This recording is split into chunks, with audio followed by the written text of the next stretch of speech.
हरे कृष्ण हरि बोल। आमादेर एई हरि नाम कीर्तन भगवानेर कथा भगवानेर भजना आमरा जारा साधारण थेके अति साधारण मानुष आमरा एई विषयटा केउई जानी ना। मने करी कोथाओ वैष्णव सेवा हबे जाबो कथा शुनबो प्रसाद पाबो बाड़ीते चले आसबो आबार प्रत्येक दिन नित्यकार जीविका रुचि एवं पछंद मतन रान्ना बान्ना खावा दावा एटाई आमादेर जीवन।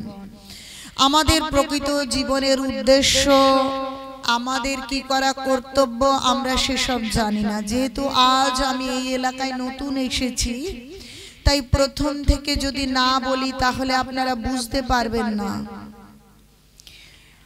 आमादेर एई जीवनटा आमरा ओरकम मने करी जे एई कीर्तन करबे जादेर कीर्तनेर दल आछे जारा हारमोनियामे हरिनाम गाइते पारे मृदंग बाजाते पारे काजकर्म नेই तारा एई कीर्तन करते आसबे हरिनाम करबे किछु दक्षिणा नेबे निये चले जाबे ता दिये तादेर जीविका चलबे एरकम एकटा चिंताधारा शुधु आपनादेर नय आमारो छिलो।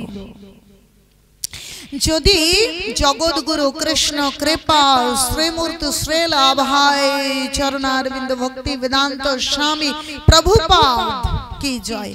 प्रभुपादेर आदर्श बा तार छातार तलाय ना जेते पारताम ताहले आमारो ओई धारणा चिरकालई बर्तमान थाकतो। आसले विषयटा एरकम नय जे যারা একদল মুষ্টিমেয় মানুষ এই হরিনাম সংকীর্তন করবেন তিলক পরবেন মালা পরবেন এরকম গীতা ভাগবতমের কথা বলবেন সেটা তাদের কাজ। আমরা সংসারী মানুষ আমাদের কাজ ইনকাম করা সংসার করা সন্তান উৎপাদন করা খাওয়া দাওয়া ঘুমানো। আমরা অধিকাংশ মানুষই সেটা মনে করি। চিন্তা করে দেখুন किन्तु विषयटा एकेबारेई भूल जे एकदल मानुष हरिनाम करबे कीर्तन करबे ओटा आमादेर नय आमादेर काज संसार करा। विषयटा एरकम नय। जारा प्रचार करछे तारा যারা জানে না যে আমাদের জীবনের উদ্দেশ্য কি জীবনটাকে কি করে পরিচালনা করতে হবে তাদেরকে জানিয়ে দেবেন।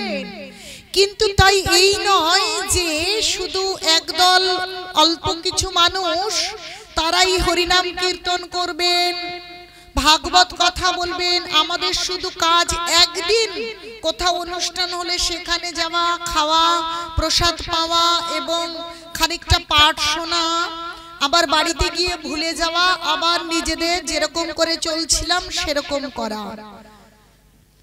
আসলে বিষয়টা এরকম নয়। আমাদের প্রত্যেকের মানব জীবন সার্থক হয় যদি আমরা প্রকৃত ধর্ম করি। আমরা সেটা জানি না। যেরকম কীর্তনের দল নয় প্রকৃত মানব জীবনকে সার্থক করতে গেলে আমাদেরকে হরিনাম করতে হবে। আমাদেরকে গীতা ভাগবত অধ্যয়ন করতে হবে এই জীবনের মূল্য বুঝতে হবে। কারণ আমরা আজকে সুন্দর মানব দেহ পেয়েছি। এই মানব শরীরে আগে ছিলাম না এবং এই শরীরটা ভেঙে গেলে যে আবার মানব দেহ পাবো এমন কোনো গ্যারান্টি নেই। কোন জীবন পাবো কোথায় যাব জানি না। তাহলে এই জীবনের মূল্যটা আগে ভালো করে বুঝতে হবে তাহলে আমরা এই হরিনাম কি রকম কীর্তন না দল এই যে বিষয়টা আমরা বুঝতে পারবো নচেত আমরা বুঝতে পারবো না। যে আমরা প্রথমে মানব দেহ ছিল না আমাদের। বিষ্ণু পুরাণ বলছে স্থাবর লক্ষ বিংশতি জলৌজা নবলক্ষানি ক্রিমায়া রুদ্র সংখ্যাত পক্ষিনাম দশলক্ষকম ত্রিংশ লক্ষানি পশু বর্ষ চতুর্লক্ষানি মানুষা। আমরা প্রথমে জলের প্রাণী ছিলাম গাছপালা ছিলাম পাখি ছিলাম পশু ছিলাম তারপর আমরা মানুষ হয়েছি এই সুন্দর মানব দেহ পেয়েছি। আবার এই মানব দেহটা তো এত জীবন পার করে পেলাম, এত সহজে তো পাইনি। বলছে দুর্লভ মনুষ্য দেহ, দুর্লভ, সুলভ নয়, এত সহজে আমরা পাইনি। তাহলে প্রথমেই তো মানুষ হয়ে যেতাম, তাহলে এতগুলো জীবনের কথা শাস্ত্রে উল্লেখ থাকতো না যে জলজ প্রাণী, কীট পতঙ্গ, পাখি, পশু এগুলো ভ্রমণ করছিলাম। ভগবানের কৃপায় সুন্দর মানব শরীর পেলাম, কিন্তু শরীর আবার ক্ষণভঙ্গুর। ভাগবতম বলছে দুর্লভ মনুষ্য দেহ দেহিনাং ক্ষণভঙ্গুর। একে তো দুর্লভ মনুষ্য দেহ, কিন্তু আবার এই মনুষ্য দেহ ক্ষণভঙ্গুর, যে কোনো সময় এই শরীর ভেঙে যেতে পারে। ভেঙে গিয়ে যে কোন শরীর হবে, আমি পাখি হব না পশু হব না কীট পতঙ্গ হব না গাছ হয়ে বছরের পর বছর দাঁড়িয়ে থাকবো তা তো জানি না, তাই তো? তাহলে এই মানব জীবনটা দুর্লভ, কিন্তু এই জীবনটা এমন, এই জীবনে যদি আমরা ভগবানের ভজনা করি তাহলে আর ওই কীট পতঙ্গ, গাছপালা, পশু পাখি কি অত কষ্টের জীবন পেতে হবে না, যে জীবনটাই গোল গোল ঘুরছে। মানুষ হয়েছি, আবার কি হব জানি না, পশু পাখি কীট পতঙ্গ, আবার জন্ম নেব, আবার বড় হব, আবার মৃত্যু হবে, আবার মানুষ হব, আবার মানুষ হয়েছি, বড় হব, বুড়ো হব, মৃত্যু হবে, আবার জন্ম নেব। কিন্তু প্রত্যেকবার যে মানুষ হব এমন কিন্তু গ্যারান্টি নেই। কখনো শূকর, কখনো বিষ্ঠার পোকা, কখনো কুকুর, কখনো গাছপালা। তাহলে এই যে গোল গোল ঘুরে কষ্ট পাওয়া, জন্ম মৃত্যু জরা ব্যাধির কষ্ট পাওয়া, এটা আমরা জন্ম জন্মান্তর ধরে পেয়ে আসছি। কিন্তু যখন মানব জীবনটা পেলাম তখন একটা সুযোগ পেলাম, যে এই সুযোগে আমরা ভগবানের ভজনা করে এই বারবার জন্ম নেওয়া, বারবার মৃত্যু হওয়া, বারবার বুড়ো হওয়া, বারবার রোগ হওয়া থেকে আমরা একটা চিরস্থায়ী সমাধান পেতে পারি। কিন্তু এই মানব জীবনে যখন আসছি তখন পূর্বের জীবনগুলো যে আহার নিদ্রা আর কি ভয় মৈথুন, দেখুন একটা পাখিও আহার করে, নিদ্রা ঘুমায়, ভয় পায়, আর মৈথুন ক্রিয়া করে, সন্তান উৎপাদন করে। তো পশু পাখি কীট পতঙ্গ সবাই সন্তান উৎপাদন করে। তো আমরা এই মানব জীবন পেয়েও যদি আহার নিদ্রা ভয় আর মৈথুন এই চারটে কাজে লিপ্ত থাকি, তাহলে আবার তো সেই জীবনে গোল গোল ঘুরবো, আবার গোল গোল ঘুরবো। তাই এই মানব জীবনের জন্য ভগবান দিলেন গীতা। আমাদের ধর্মগ্রন্থের নাম কি? গীতা। কেন দিলেন? যাতে আমরা দুর্লভ মনুষ্য দেহ পেয়ে হেলায় না হারিয়ে ফেলি। পশু পাখি কীট পতঙ্গ হয়েছিলাম, সেই শরীর চলে গিয়েছে, এখন মানব দেহ পেয়েছি। এখনো যদি এই জীবনের মূল্য, এই জীবনের সার্থকতা না বুঝতে পারি, তাহলে আবার হয়তো পশু পাখি কীট পতঙ্গ হব। কিন্তু তখন তো এই বারবার জন্ম নেওয়া আর বারবার মৃত্যু হওয়া, রোগ হওয়া থেকে মুক্ত হওয়ার কোন রকম সুযোগ আমাদের কাছে থাকবে না। কারণ একটা ছাগল, আচ্ছা একটা কুকুর কি ধর্ম করতে পারে? তাহলে দেখুন যে আমরা মানব দেহ পেলাম, কিন্তু সেই দেহ পেয়ে আমরা আহার নিদ্রা ভয় মৈথুনে আমাদের সময় অতিক্রম করে ফেলি। আবার দেখুন মৃত্যু যে কোনো সময় আসতে পারে। করোনা এসেছিল, কারো হার্ট অ্যাটাক, কারো জ্বর, কারো বয়স হয়েছে, মৃত্যু লেগেই আছে। তাহলে মৃত্যু এসে শরীরটা ভেঙে দিয়ে গেল, তাহলে শরীর চলে গেল, কি হলো? আমরা কোনো না কোনো পাখি পশু হলাম। কিন্তু কোনো পাখি পশু কীট পতঙ্গ কি ধর্ম করতে পারে? যে এই বারবার জন্ম মৃত্যু জরা ব্যাধির যে দুঃখ থেকে আমরা মুক্ত হওয়ার একটা সুযোগ এই সুন্দর মানব দেহ পেয়েছি। ভগবানের দিকে তাকিয়ে দেখুন, ভগবান যেমন দেখতে আমরা ঠিক আমাদেরকে তেমন করে তৈরি করেছেন। দ্বিভুজ মুরলী মনোহর শ্যাম সুন্দর আনন্দ ঘন রূপ বিগ্রহ, সেরকম করে তৈরি করেছে। কিন্তু এই জীবনটা পেয়ে আমরা বুঝতে পারছি না। তাই একটা গাছপালা পশু পাখি কীট পতঙ্গ যেমন আহার নিদ্রা ভয় মৈথুনে তাদের জীবনে তাদের সময় অতিবাহিত করছে, ঠিক আমরাও তাই করছি। তাহলে আমাদের সময়ের অপচয় হচ্ছে, মূল্যবান শরীর নষ্ট হচ্ছে। কি আপনারা বুঝতে পারছেন কি? তাহলে আমাদের এই মানব দেহের প্রকৃত উদ্দেশ্য হচ্ছে ভগবানের ভজনা করে এই বারবার জন্ম, বারবার বড় হওয়া, জন্ম মৃত্যু জরাব্যাধির যে চক্র, সেই চক্রটাকে ভেদ করা। কিন্তু এই মানুষ হয়ে সেই চক্র ভেদ করব কি করে সেটা জানি না। খাচ্ছি, ঘুমাচ্ছি, খাবার জোগাড় করছি, এতেই আমাদের দিন অতিবাহিত হয়ে যাচ্ছে। আর যারা কীর্তন করছে তাদেরকে পড়াশুনো না জানা, যে দরিদ্র, ওদের কাজ নেই, কীর্তন করে দুটো প্রণামে নিয়ে গিয়ে সংসার চলবে, এরকম কিছু মনে করছি। কিন্তু আসলে বিষয়টা তা নয়। এই কীর্তন করা আমাদের প্রত্যেকের কর্তব্য। সে যাদের সময় আছে বাড়ি বাড়ি যেতে পারছি, যাচ্ছি, কিন্তু প্রত্যেক মানুষের কাজই হচ্ছে ধর্ম করা। ধর্মহীনা মানব পশুভি সমান। যদি আমরা প্রকৃত ধর্ম না করি, সুন্দর মানব দেহ পেলাম, দুটো চোখ, দুটো কান, এত সুন্দর পা, এত সুন্দর শরীর, কথা বলতে পারি, কিন্তু মানব শরীর পেয়ে আমরা পশুর সমান হয়ে রইলাম যদি আমরা প্রকৃত ধর্ম না করি। এই জীবনের কোনো মূল্য রইল না, কারণ জীবনকে সমাধান দেবার সুযোগ পেয়েও আমরা সেটা বুঝতে পারছি না।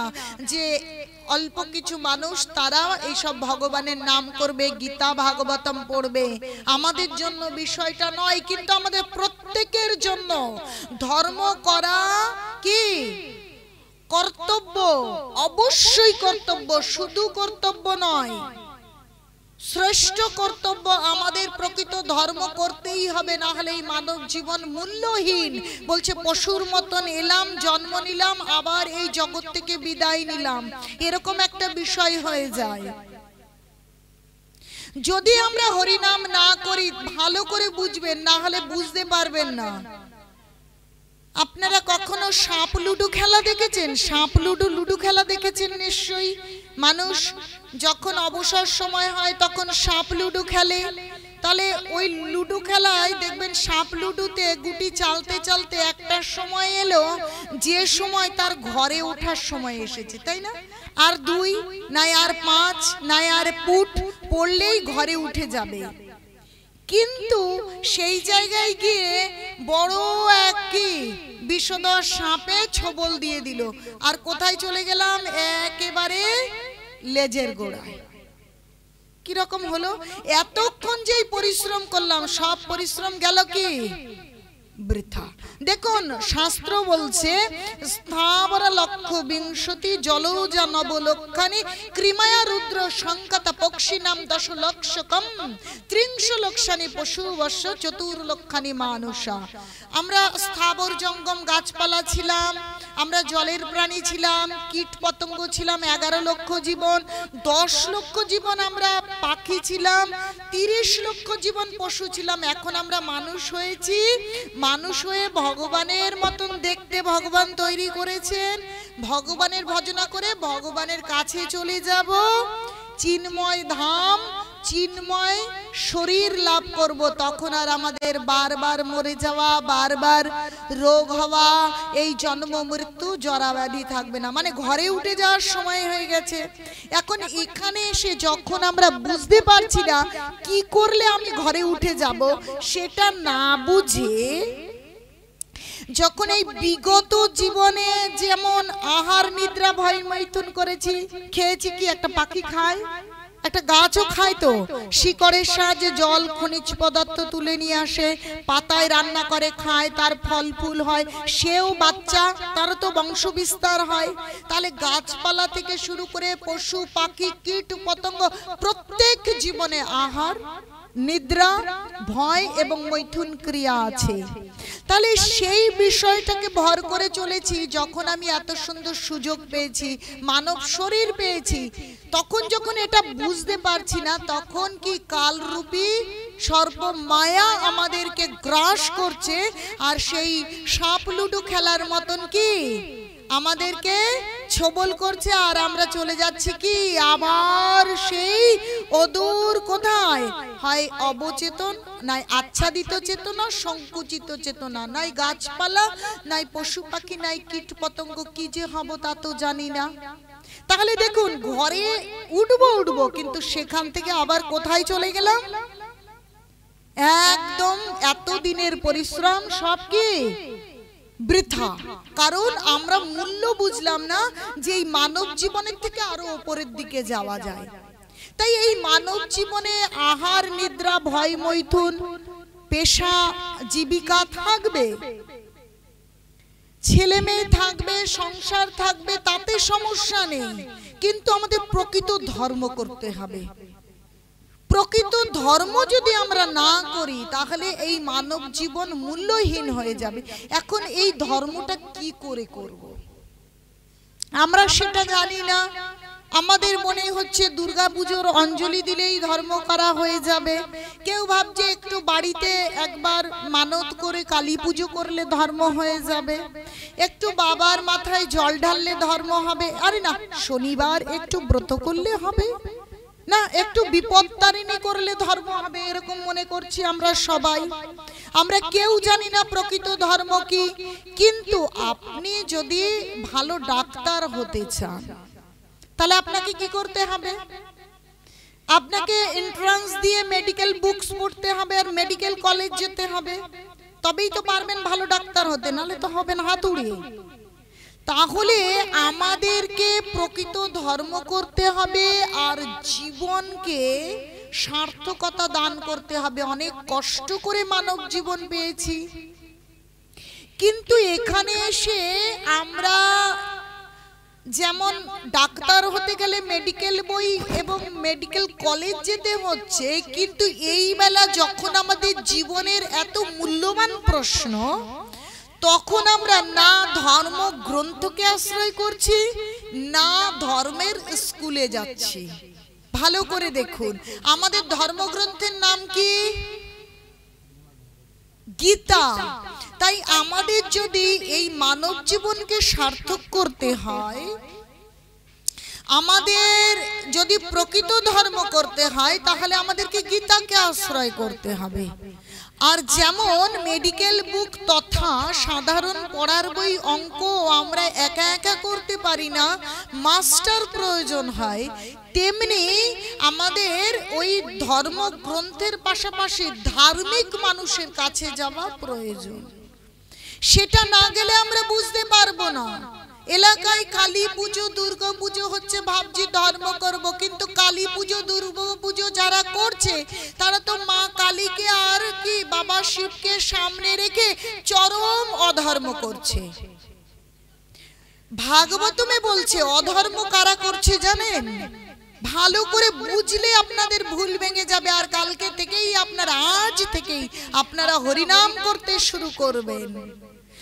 যে এদিকে মা দুর্গা কালী শিবের পুজো করার একটা বাহানায় সামনে তাদেরকে দাঁড় করাচ্ছে, কিন্তু পেছন দিয়ে অনাচার যেখানে আছে, ভাগবতম বলছে অনাচার কোথায় কোথায় আছে। দূতং পানং স্ত্রিয় সোনা যত্র ধর্ম চতুর্বেদা। কি দূতং? দূতং মানে তাস পাশা জুয়া লটারি, পানং পান বিড়ি যা হয়, মদ সিগারেট বলতে ভালো লাগে না তবু বলতে হয়। তাহলে দূতং পানং স্ত্রিয়, স্ত্রিয় মানে বিবাহ বহির্ভূত সম্পর্ক, যে সম্পর্কগুলো প্রকৃত সমাজকে একদম নরকে পরিণত করেছে। প্রত্যেকটা বাড়ি আর বাসযোগ্য নেই। আর কি দূতং পানং স্ত্রিয় সোনা, এই দন্তস্বয় দীর্ঘ মূর্ধন্যয় আকার সোনা মানে আমিষ আহার। তাহলে দেখুন চারটে জিনিস, দূতং পানং স্ত্রিয় সোনা। আপনারা আমিষ আহার করেন বলে ওই চতুর্থ নাম্বারটাকে আগে নিয়ে আসবার দরকার নেই। আমিষ আহার তো আমরা খারাপ জেনে বা লুকিয়ে লুকিয়ে খাই না, আমরা খাদ্যাভ্যাসে খেতে শিখেছি। কিন্তু তাস পাশা জুয়া লটারি কোনো বাবা মা তার ছেলে মেয়েকে শেখায়? বলুন, শেখায়? আচ্ছা, যখন ছেলে মেয়ে মদ বিড়ি সিগারেট খায়, বাবা মা শিখিয়ে দেয়? শিখিয়ে তো দেয় না, লুকিয়ে লুকিয়ে খেতে শেখে, তাই না? তাহলে দুতং পানং, স্ত্রীও যখন বিবাহ বহির্ভূত সম্পর্কগুলো তৈরি হচ্ছে, সেটা নিশ্চয়ই কেউ অনুমোদন করে না, সেটা লুকিয়ে লুকিয়েই হয়। তাহলে এই বিষয়গুলো উত্তরোত্তর বৃদ্ধি পায়। সামনে পুজোকে সামনে রেখে প্রচুর পরিমাণে কি লাল জল, নীল জল, ফু এগুলো বাড়ে কি বাড়ে না? আর রাত জেগে জেগে একদম নগ্ন সমস্ত পতিতা মেয়ে বলতে হবে তাদেরকে। তারা ঘরের কোন পতিব্রতা স্ত্রী এইটুকুটুকু জামা কাপড় পরে নৃত্য করতে আসে না। ভালো করে ভেবে দেখুন, যখন কালী পুজো, দুর্গা পুজো হবে, ফাংশন হবে, তখন কি? অথচ মা কিন্তু ওগুলো শুনতে একদম ভালোবাসে না। আমি যদি মা হই, আমার মেয়ে যখন অর্ধনগ্ন হয়ে নগ্ন হয়ে কত উন্মত্ত মাতাল পুরুষদের কামাসক্ত করবে, আমার ভালো লাগবে? আমার নিশ্চয়ই ভালো লাগে না। ওটা নিশ্চয়ই ধর্ম হতে পারে না, কোনদিন হতে পারে? হয় না। কিন্তু আমরা এরকম ভুল চিন্তা করে, ভুল শুনে, ভুল দেখে আমরা একটা ভুলের পর্দার নিচে পড়ে যাচ্ছি। আমাদের জীবন এই ভব সমুদ্রের অতল তলে তলিয়ে যাচ্ছে। কিন্তু জেগে উঠুন, আপনারা বোঝবার চেষ্টা করুন যে বিষয়টা আসলে কি, আমাদের কি করা কর্তব্য। তাহলে সেই অধর্ম আচরণগুলো উত্তরোত্তর বৃদ্ধি পাচ্ছে ধর্মের নামে। আসলে প্রকৃত সেগুলো ধর্ম নয়। প্রকৃত ধর্ম লেখা আছে গীতাতে, প্রকৃত ধর্ম আছে চৈতন্য চরিতামৃতে, ভাগবতমে। তাই বলছে পৃথিবীতে যত ধর্ম নামে চলে, ভাগবতম বলে তাহা পরিপূর্ণ ছলে। সব ছল ধর্ম ছড়িয়ে ছিটিয়ে রয়েছে। ধর্ম করতে হলে ওই চারটে জিনিস থেকে দূরে থাকতে হয়। দুতং পানং, স্ত্রী ও সোনা, যত্র অধর্ম চতুর্বিধা। কিন্তু কেউ এ কথা বলবে না। তোমরা তাসপাশা জুয়া লটারি খেলো না, পান বিড়ি মদ সিগারেট খেও না, তোমরা বিবাহ বহির্ভূত সম্পর্ক তৈরি করো না, তোমরা হরিনাম করো। কারণ যারা লোক দেখানো ধর্ম করতে আসে তারা নিজেরাও জানে না, আর প্রকৃত ধর্ম করাও তাদের উদ্দেশ্য নয়, আর মানুষের পরম উপকার করাও তাদের উদ্দেশ্য নয়। উদ্দেশ্য কেবল কটা কি? টাকা নিয়ে যাওয়া। তাই প্রকৃত সত্য কেউ বলতে পারে না। প্রকৃত সত্য হচ্ছে গীতায় আছে, আর সেই গীতা আচরণ করিয়ে দিচ্ছেন এই কলিযুগে যিনি অবতারী হয়ে এসেছেন, স্বয়ং অনাদির আদি গোবিন্দ ভগবান, সেই গৌরাঙ্গ মহাপ্রভু। নিতাই গৌর সীতানাথ প্রেমানন্দে, হরি হরি বল, হরি হরি। গৌরাঙ্গ মহাপ্রভু করুণা করে এই কলিযুগে আসলেন। এসে তিনি এই জগৎকে বুঝিয়ে বললেন, দেখিয়ে দিলেন প্রকৃত ধর্ম কি। যে প্রকৃত ধর্ম হয় নাম সংকীর্তন, ভগবানের নাম করা। কারণ ভাগবতমে আছে হরের নাম, হরের নাম, হরের নাম ইব কেবলম কলৌ নাস্তেব্য নাস্তেব্য নাস্তেব্য গতিরন্যথা। বলছে হরিনাম, হরিনাম, হরিনাম। হরিনামই একমাত্র পথ, একমাত্র পথ, একমাত্র পথ। আর কোনো গতি নেই। বলে না ৩০০ করে গতি নেই, গতি নেই, গতি নেই, আর কোনো গতি নেই। একমাত্র পথ হচ্ছে হরিনাম করা। তাই গৌরাঙ্গ মহাপ্রভু বললেন হরে কৃষ্ণ কৃষ্ণ কৃষ্ণ হরে হরে, হরে রাম রাম রাম হরে হরে।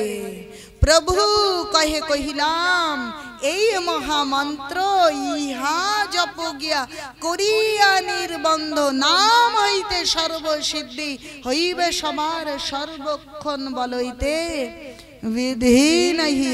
আর কোনো বিধান নেই, হরিনাম করো।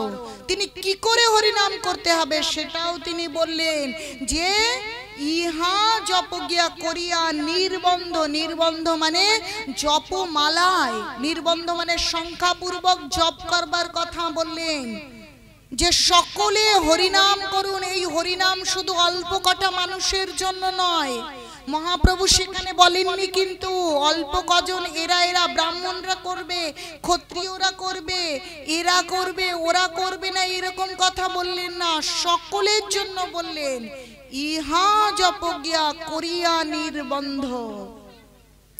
নাম হইতে সর্বসিদ্ধি হইবে সবার, সর্বক্ষণ বলইতে বিধি নাই আর কোনো বিধান নেই। তাহলে ভাগবতম বললে আর কোনো বিধান নেই, মহাপ্রভু কলিযুগে এসে কি বললেন আর কোনো বিধান নেই। তাহলে দেখুন আমাদের যেমন গ্রন্থকে আশ্রয় করতে হবে, ওই ডাক্তার হবার কথাই বললাম না, মেডিকেল বুক আর হচ্ছে মেডিকেল কলেজ আর মেডিকেল কলেজের মাস্টার, তাই না? তেমনি প্রকৃত ধর্ম করতে গেলে ধর্মগ্রন্থ গীতা ভাগবতম আর কি ধার্মিক। তাহলে স্বয়ং গৌরাঙ্গ মহাপ্রভু তিনি ভক্তভাব অঙ্গীকার করে, তিনি কিন্তু স্বয়ং ভগবান, তিনি এসে বললেন যে হরিনাম করো। আর আমাদেরকে কি যে সেই কলেজে যেতে হয়, তেমনি সেই ধর্ম শিক্ষার যে ইনস্টিটিউট স্কুল সেখানে আমাদের ভর্তি হতে হয়। তাই তো জগৎগুরু কৃষ্ণ কৃপা শ্রীমূর্তি শ্রীল অভয় চরণারবিন্দ ভক্তি বেদান্ত স্বামী প্রভুপাদ। আপনারা কখনো ইস্কনে গেছেন? মায়াপুর গেছেন আপনারা কখনো? কে কে মায়াপুর গেছেন একটু হাত তুলুন তো দেখি। আচ্ছা, ওখানে যাওয়ার পর প্রভুপাদের সমাধি মন্দিরে যে একজন বুড়ো লোক বসে থাকে, সবাই তাকে ফুল দেয়, পুজো করে, দেখেছেন কি? এই যে দেখেছেন, ইনি হলেন প্রভুপাদ। ইনি ইস্কন প্রতিষ্ঠা করলেন কি আন্তর্জাতিক কৃষ্ণ ভাবনা অমৃত সংঘ। যেমন মেডিকেল কলেজ একটা ইনস্টিটিউট, তেমনি তিনি ধর্মের একটা ইনস্টিটিউট তৈরি করলেন, মানে একটা ধর্মের স্কুল তৈরি করলেন। স্কুল বললে অনেক ছোট করে বলা হয়, একটা বিশ্ববিদ্যালয় তিনি তৈরি করলেন এবং সেখানে সকলকে আহ্বান করলেন, আপনারা আসুন, আপনারা ধর্মগ্রন্থ পড়ুন আর আপনারা বুঝুন, কিছু হবে না, জন্ম জন্মান্তর দুঃখই আমাদের ভাগ্যে অনিবার্য, এরকম মনে হতে পারে, কিন্তু না, আসলে আমরা সকলেই কলুষতা যুক্ত, সকলেই এবং ভবরোগের রোগী হয়ে আছি। তো যখন রোগী হয়ে থাকে মানুষ, তখন ওষুধ খেলে রোগ সেরে যায়, ভালো করে বুঝবেন। কিন্তু আমরা যদি ভাবি আমাদের রোগ সেরে যাবে তারপরে ওষুধ খাবো, তাহলে বিষয়টা উল্টো হয় না? যে আমরা সকলে রোগী, তাহলে আমাদের রোগ সারবার জন্য ওষুধ খেতে হবে। বা আমাদের তো সাদা জামা কাপড় ময়লা হয়ে আছে, তাহলে আগে পরিষ্কার করব পরে সার দেব, তা কি হয় না? তা তো হয় না। তাই গৌরাঙ্গ মহাপ্রভু এই কলিযুগ সম্পর্কে জানতেন যে এই কলিযুগে সকলেই জগাই আর কি মাধাই, ও সবাই এভরিবডি আমরা জগাই মাধাই, মানে আমিও, শুধু আপনারা নয়, সবাই আমরা জগাই মাধাই। এখন যদি এটা হয় যে আমরা ভালো হয়ে যাব তারপর হরিনাম করব, তাহলে তো সেই রোগ সেরে যাবার পর ওষুধ খাওয়া আর পরিষ্কার হয়ে যাওয়া কাপড়ে সার্ফ দেবার মতন। তারপরেও আরেকটা বিষয় বুঝুন, যে লোম দিয়ে বানানো কম্বল, তা থেকে যদি লোম বেছে বেছে তুলে ফেলা যায়, তাহলে কি আর কম্বল থাকে?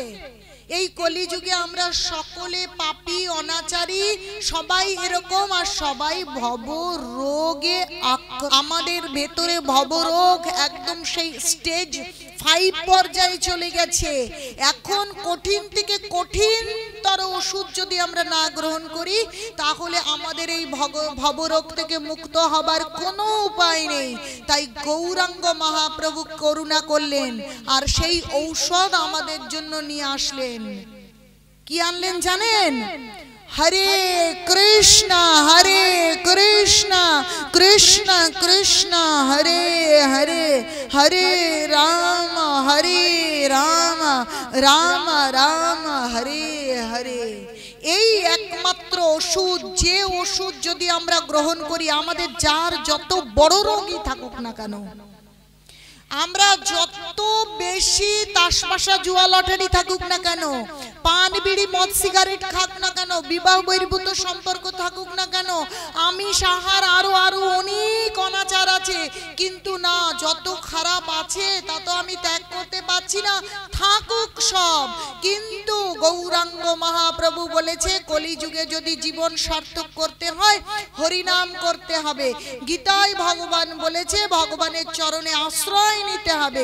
খুলুন গীতা, দেখুন অষ্টাদশ অধ্যায়ে 66 নম্বর শ্লোকে ভগবান বলছে যে সর্বধর্মান পরিত্যাজ্য মামেকং শরণং ব্রজ অহং তং সর্ব পাপেভ্যো মোক্ষয়িষ্যামি মা শুচো। সর্বধর্মান পরিত্যাজ্য, সমস্ত ধর্ম পরিত্যাগ করো। ওই যে দুর্গা পুজো, কালী পুজো, বিপত্তারিণী, আজকে শনিবার, আজকে মঙ্গলবার, ওসব ভুজরুকি বন্ধ করো। তা বলে যে দুর্গা মা কালী মাকে অশ্রদ্ধা করব তা নয়, মাকে প্রণাম করব, মায়ের কাছে কৃষ্ণ ভক্তি চাইব। কিন্তু প্রকৃত ধর্ম হচ্ছে ওই সব মনোধর্ম, ছল ধর্মকে পরিত্যাগ করে ভগবানের চরণে আশ্রয় নিতে বলছেন ভগবান স্বয়ং। তাই বলছেন সর্বধর্মান পরিত্যাজ্য মামেকং শরণং ব্রজ, আমার চরণে আশ্রয় গ্রহণ করো। অহং তং, আমি তাদেরকে যারা আমার চরণে আশ্রয় গ্রহণ করবে, কি অহং তং সর্ব পাপেভ্যো মোক্ষয়িষ্যামি মা শুচো, আমি তাদের সমস্ত পাপ থেকে মুক্ত করব, কোনো শোক করো না। তাহলে তিনি বললেন কি, আমার চরণে আশ্রয় গ্রহণ করা। এখন তার চরণে আশ্রয় গ্রহণ করা মানেটা কি? গীতা তো কৃষ্ণ দিয়ে গেলেন, কিন্তু তিনি তো বুঝিয়ে বলেননি যে আসলে তার চরণে আশ্রয়টা কি করে গ্রহণ করব। তিনি প্রকৃত ধর্মের স্থাপনা দেবার জন্য তিনি এলেন, এসে গীতা দিলেন যে ধর্ম সংস্থাপনার্থায় সম্ভাবামি যুগে যুগে, প্রকৃত ধর্মের স্থাপনা দেবার জন্য তিনি এলেন। কিন্তু তিনি আচরণ করে দেখিয়ে যাননি, তিনি কেবল বাণী দিয়ে গেলেন। কিন্তু আচরণ করে দেখিয়ে না দিয়ে গেলে তো এই কলিযুগের মানুষ বুঝবে না। বলছে আপনি আচরি ধর্ম জীবেরে শেখায়, আচরণ করে অন্যকে শিক্ষা দিতে হবে। তো কৃষ্ণ দেখছেন আমি তো গীতা দিয়ে এলাম, কিন্তু জগৎবাসী তো গীতা ভাগবতম পড়ে সেটা বুঝে ধর্ম করছে না, কেবল বাসুলি পুজো, কোথায় মনসা, ওইসব পুজো বাহানা, কিন্তু বাইরে অনাচার, ভেতরে অনাচার হচ্ছে। প্রকৃত ধর্ম তো এরা করছে না। আসলে দেবদেবীর কাছে কৃষ্ণ ভক্তি চাইতে হবে, বেদে তাই লিপিবদ্ধ করা আছে, কিন্তু এরা কিছুই মানে বুঝতে পারছে না।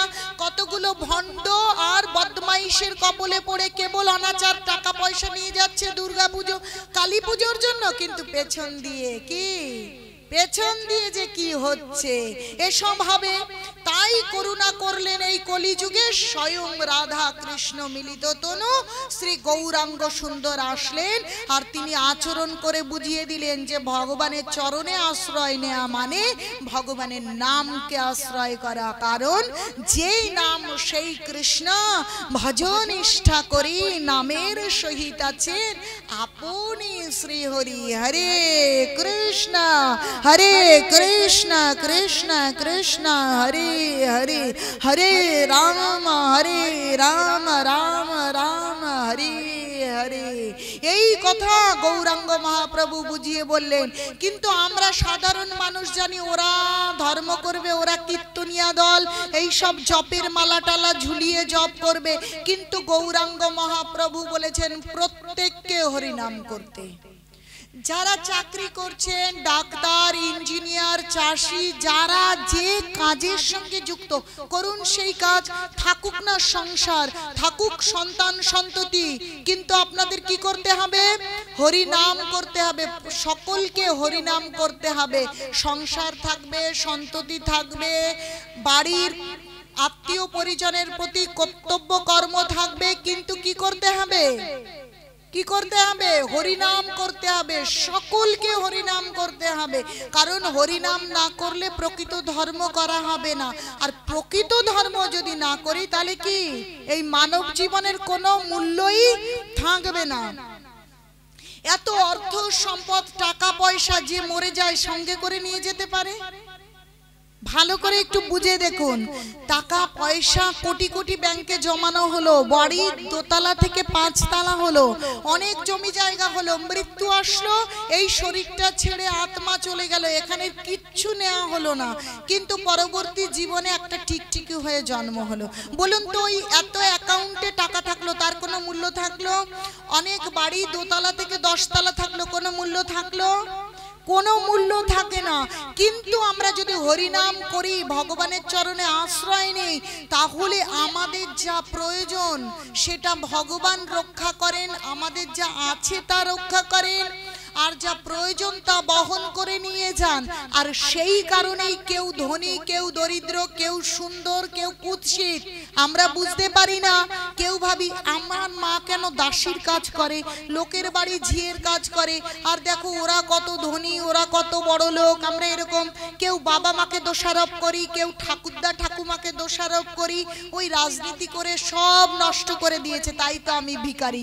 কিন্তু আমরা কেউ জানি না আমাদের ভিখারি হওয়ার পেছনে আমাদেরই কর্মফল, ধনী হওয়ার পেছনে আমরাই। আমাদের কুকুর যে হয়েছে তার কারণ সে নিজেই, যে বিড়াল তার জন্য সে নিজেই, যে সুন্দরী তার জন্যই সে সুন্দরী। প্রত্যেকের কর্মফল আমরা ভোগ করছি, কারণ আমরা এই জীবন থেকে কিচ্ছু নিয়ে যেতে পারবো না। কিন্তু আমরা যদি ভগবানের ভজনা করি তাহলে আমাদের পরবর্তী জীবন সুন্দর হয়। তাহলে এই জীবনে আমাদের ব্যাংক অ্যাকাউন্টে টাকা রাখতে তো ভগবান বারণ করেনি, আমাদের তো জমি কিনতে বারণ করেনি, সংসার করতে, সন্তান সন্ততিকে দেখতে, পড়াশোনা শেখাতে তো বারণ করেনি। কিন্তু তার সঙ্গে মহাপ্রভুর শিক্ষাকে যদি গ্রহণ না করি, তাহলে টাকা জমাও আর বাড়ি করো আর কি জমি কেনো, টাকা সঙ্গে যাবে না। কি যাবে? পয়সা সঙ্গে যাবে না। যদিও গানটা জড়জাগতিক, তবু আমি বলছি এগুলো আমি সঙ্গে নিতে পারবো না। কিন্তু যদি এগুলোর সঙ্গে, কারণ এটা তো একটা স্বাভাবিক বিষয়, কারণ সাধারণ জীবনেও যখন ভজনা করব তখন ইনকাম থাকবে, ছেলে মেয়ে থাকবে, জমি জায়গা থাকবে, তো থাকুক না সেসব। কিন্তু আমরা যদি জপমালায় জপ করি, ভগবানের নাম করি, তখন কি হবে? বলছে অনন্য চিন্তায়ন্তমাং যে জানা পরজু পাশতে তেষং নিত্যাভিযুক্তানাং যোগো খামাং বাহাম। যদি আমরা সংসার, সন্ততি, আত্মীয় পরিজন সকলের সঙ্গে থেকে আমরা ভগবানের নামকে আশ্রয় করি, ভগবানের ভজনা করি, সমস্ত অনাচার থেকে তো মুক্ত অবশ্যই হব। আবার কি, যে যোগক্ষেমং তার যা যা প্রয়োজন, যেমন সৈনিকরা আমাদের দেশকে রক্ষা করে, তাই তো রক্ষা করে না, আমাদের সমস্ত সামাজিক সুবিধা দেয়, আমাদের নিরাপত্তা দান করে, তেমনি ভগবান আমাদের সব কিছু রক্ষা করেন। এই যোগক্ষেম শব্দটার অর্থই এটা, ভগবান রক্ষা করেন। এবং বাহাম মাহাম মানে বয়ে নিয়ে যান, কারণ ইনি ভগবানের নাম করেছে, অতএব তার সঞ্চয়, তার পারমার্থিক অ্যাকাউন্টে কিছু আছে। তাই মৃত্যু হওয়ার সঙ্গে সঙ্গে আত্মাটা গিয়ে যখনই অন্য শরীর ধারণ করছে, তখন আগে থেকেই সমস্ত কিছু ভগবান বহন করে নিয়ে যাচ্ছে। তাই বলছে না, আরে বাবা ওই বাড়ির ছেলে, ও তো সোনার চামচ নিয়ে জন্ম নিয়েছে, ও অমুকের ঠাকুরটা তো এত জমি জায়গা। তাহলে একজনের এত জমি জায়গা, দেখা যাচ্ছে ওই পাড়ায় আরেকজনের জন্ম হয়েছে, দেখা যাচ্ছে সে ফুটপাতে গড়াগড়ি খায়। খেতেও পায় না, আর আরেক বাড়িতে তারা খেয়ে শেষ করতে পারে না, সব ফেলে দিচ্ছে, ছড়িয়ে ফেলছে, ঠিক কি না? তাহলে আমরা বুঝতে পারি না যে আমাদের জীবনটা কেন এরকম হয়। তার কারণ হচ্ছে আমাদের প্রারব্ধ কর্মফল। কিন্তু এই সমস্ত কিছু সুন্দর থাকে যদি আমরা হরিনাম করি। এই হরিনাম করা মানেই প্রকৃত ধর্ম করা। তাই আপনারা আসুন, আপনারা জপমালা সংগ্রহ করুন, জপমালা সংগ্রহ করুন। আপনাদের দীক্ষা হোক, আপনাদের দীক্ষা না হোক, আপনারা মাছ খান, আপনারা মাংস খান, যত অনাচার থাকুক, আপনারা ওষুধ খেতে শুরু করুন। ওষুধ খেতে খেতে প্রথমে কি রোগ সারবে? ওষুধ খেতে খেতে আস্তে আস্তে রোগ সেরে যাবে। এখন অনেক রোগের আবার শুধু ওষুধ খেলে কাজ হবে না, ওষুধের সাথে পথ্য চাই, তাই তো? হয়েছে জন্ডিস, এখন জন্ডিসের ওষুধ খাচ্ছেন, কিন্তু তার সাথে যদি আপনি তেল মশলা যুক্ত রিচ খাবার দাবার খান, তাহলে কি রোগ সারবে? তাহলে আমাদের এই ভবরোগটা এত কঠিন যে ওষুধের সাথে সাথে আমাদেরকে পথ্য গ্রহণ করতে হবে। তাহলে সেটা কিরকম? আমাদের হরিনাম করতে হবে আর সাধু সঙ্গ করতে হবে। সাধু সঙ্গ করলে আমাদের জীবন কি হবে? উন্নত থেকে উন্নততর হবে। আমরা বুঝতে পারবো আস্তে আস্তে যে কলুষতায় যে চেতনাটা নেই বলে আমরা বুঝতে পারছি না, কেবল কাজ করব, খাবো দাবো, ঘুমাবো, এইভাবেই আমাদের মূল্যবান জীবন অতিবাহিত করছি। একটা কুকুর বিড়াল কি করে? বাচ্চা দেয়, নিজেরা শিকার করে, খায়, আর বাচ্চার জন্য খাবার নিয়ে আসে আর ঘুমায়। এর বাইরে কিছু করে? তারা কি গীতা পড়ে? তারা কি ভাগবতম পড়ে?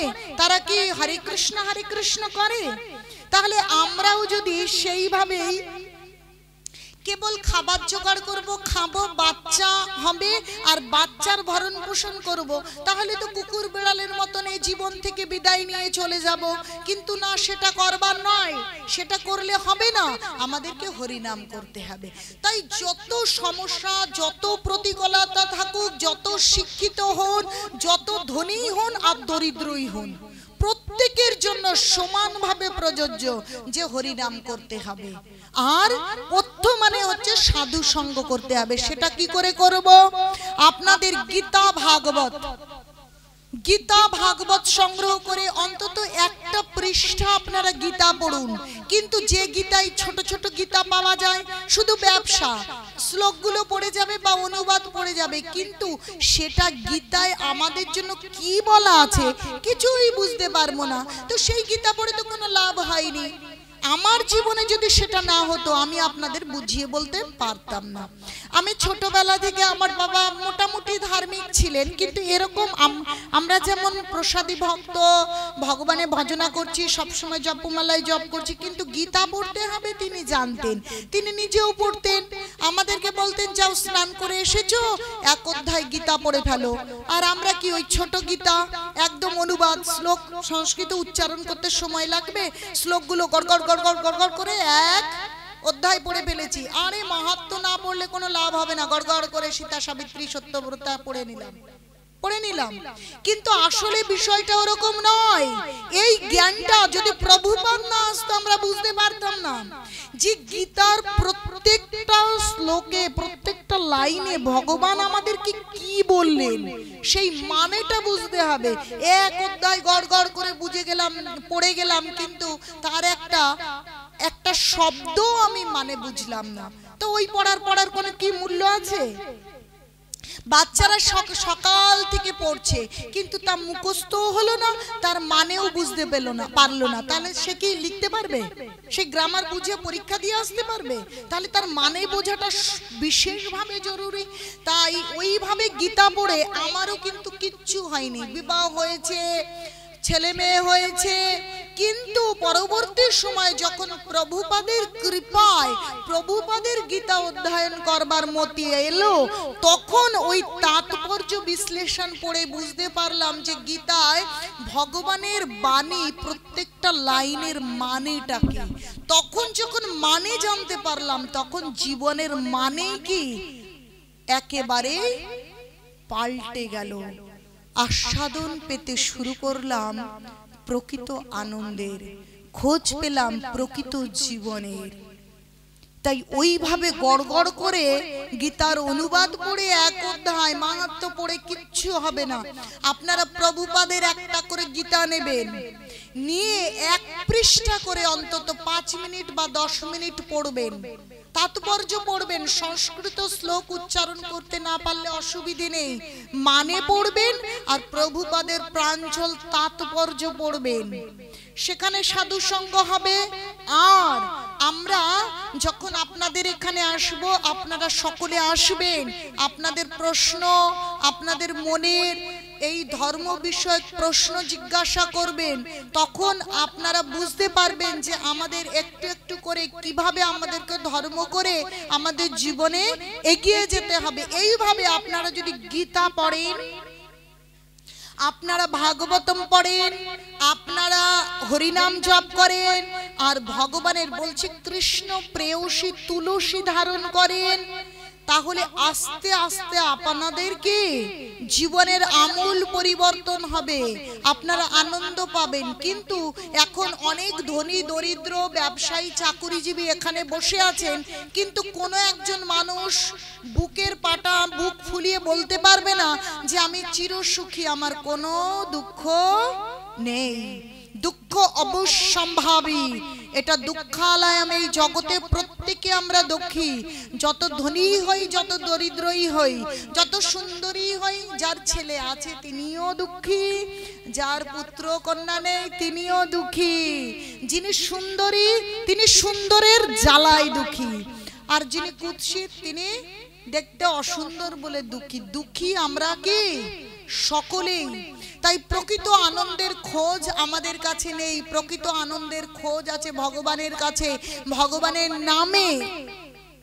তাই আপনারা ভগবানের নাম করতে শুরু করুন, আর কি গীতা অধ্যয়ন করতে শুরু করুন। আর দেখুন, আপনারা যদিও একটু দূরে থাকেন তবু আপনারা সঙ্গ পাবেন, ভয় পাবার কিছু নেই। আপনারা ডাকলে আমরা আসবো, আমি আসবো।